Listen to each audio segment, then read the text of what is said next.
In November 2024, the International Criminal Court in The Hague issued a historic decision, the first of its kind in Israel's history.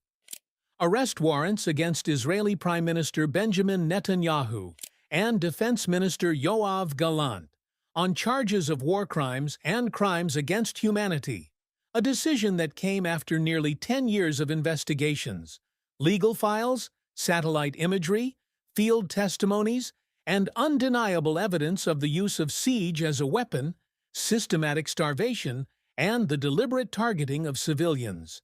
For the first time in history, a sitting Israeli prime minister became internationally wanted before the Court of Justice.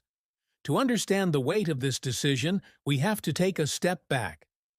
The International Criminal Court, ICC, is the only judicial body in the world that prosecutes individuals, not states, for the most serious crimes: war crimes, genocide, and crimes against humanity.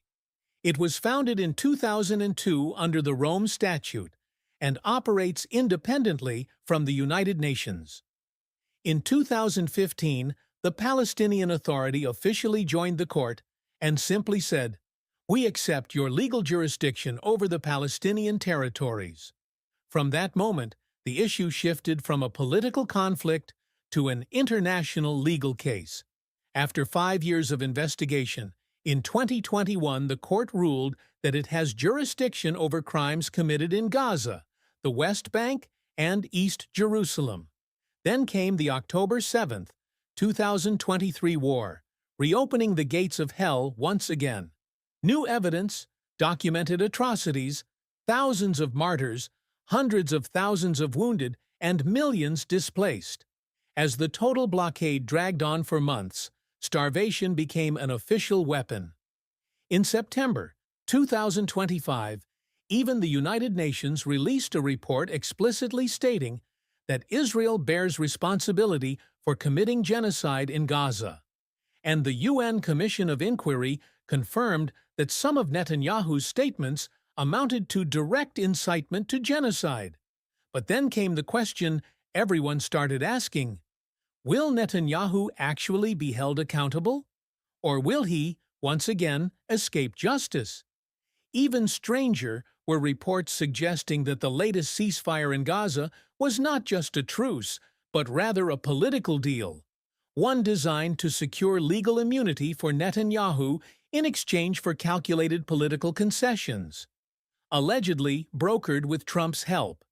Inside Israel, his popularity collapsed completely. Polls in 2024 were disastrous. Over 60% of Israelis had lost faith in his government. His approval rating dropped below 30%, the lowest of any prime minister in Israel's history. And before all of this, he was already drowning in corruption, bribery, and abuse of power cases.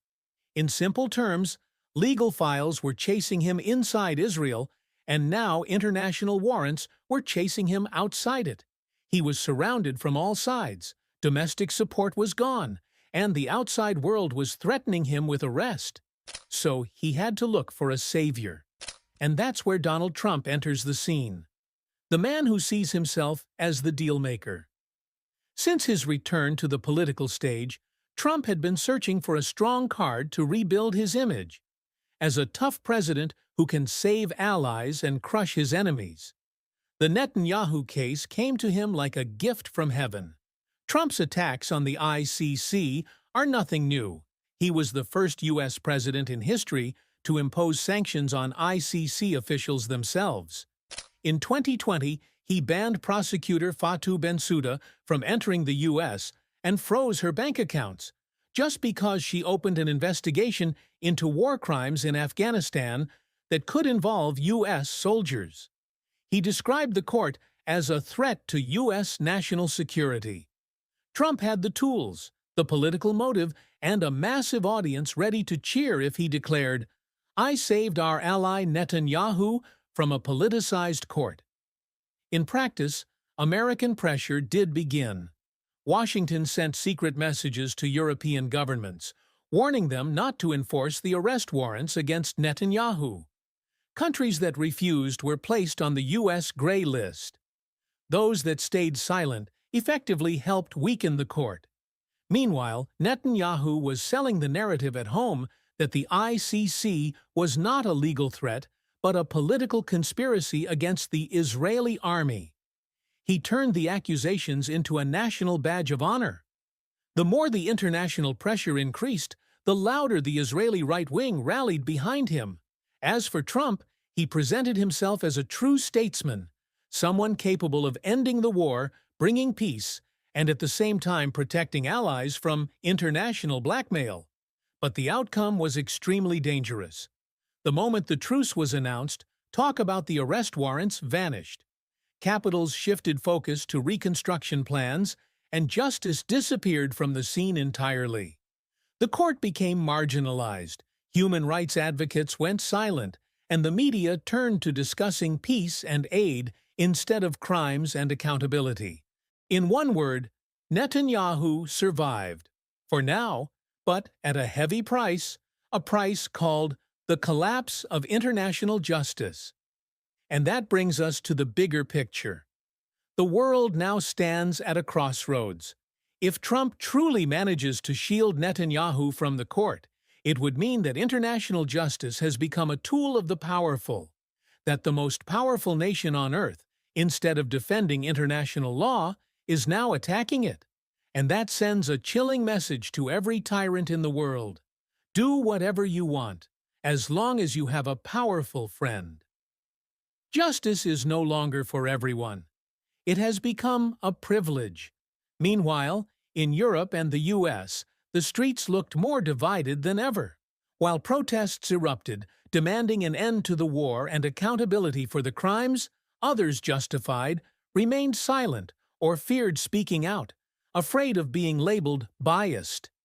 The media played its usual role, polishing the image of the strong and softening the tragedy for the audiences. Yet despite that, a new kind of awareness began to rise. A young generation that no longer trusts the official narrative, that sees the truth unfold on their screens and starts questioning the justice their governments preach. A generation that understands freedom cannot be selective, and that values are not tested by words, but by actions. And in the end, the questions remain open. Did Netanyahu truly escape justice? Share your thoughts in the comments, and don't forget to like this video and subscribe to the channel, so we can keep delivering sharp analytical content that asks the questions others try to avoid.